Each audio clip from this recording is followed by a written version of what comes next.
তখন আপনাকে একটা অ্যাড কপি করেও কিন্তু আপনি একটা এবি টেস্ট করতে পারবেন। প্রত্যেকটা অ্যাড যখন আপনি ক্যাম্পেইন করেন, মানে একটা অ্যাড তো ক্যাম্পেইন দেয়, তাই না? যখন কিন্তু আপনাকে একটা আসে, এবি টেস্ট আসে। যেমন আমি এটাকে দেখাই সাধারণত, যেমন এখানে এই যে অ্যাডটা আছে, এইটার ভিতরে কিন্তু এবি টেস্ট আপনাকে দিবে।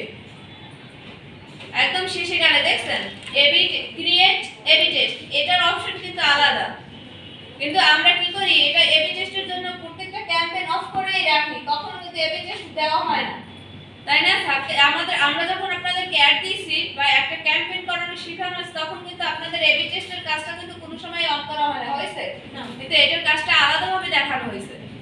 দেখেন এইটা আমরা কিভাবে করব, এই ক্যাম্পেইন থেকে একটা এবি টেস্ট কিভাবে করব। ধরেন এই যে একটা আছে নিউ অ্যাপ প্রমোশন ক্যাম্পেইন, আমরা এটা না, আমরা একটা নতুন ক্রিয়েট করে নিয়ে আসি। যেমন এবি টেস্ট এই সেলস এর ক্ষেত্রে বা অ্যাওয়ারনেস ট্রাফিক, ধরেন একটা অ্যাওয়ারনেস এর ক্ষেত্রে একটা এবি টেস্ট করলাম।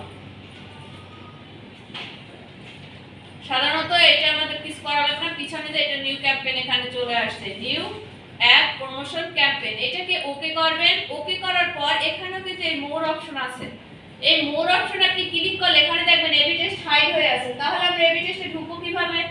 আমাদের এইটা যখন আপনি ওকে করে দিবেন, ওকে করার পর নিউ অ্যাপ প্রমোশন ক্যাম্পেইন, তখন এইখানে ক্লিক করবেন। ক্লিক করার পর অপশনটা চলে আসবে।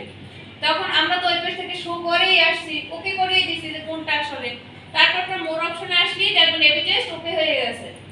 এখন এবি টেস্টের ভিতরে গেলাম। এখন দেখেন দুইটা পার্থক্য আছে এখানে, দুইটা বয়স ভিত্তিক পার্থক্য। এই পাশে কিন্তু বয়স হচ্ছে নিউ জেনারেশন, এই পাশে একটা ওল্ড জেনারেশনের ক্ষেত্রে তাদের বুঝাইছে।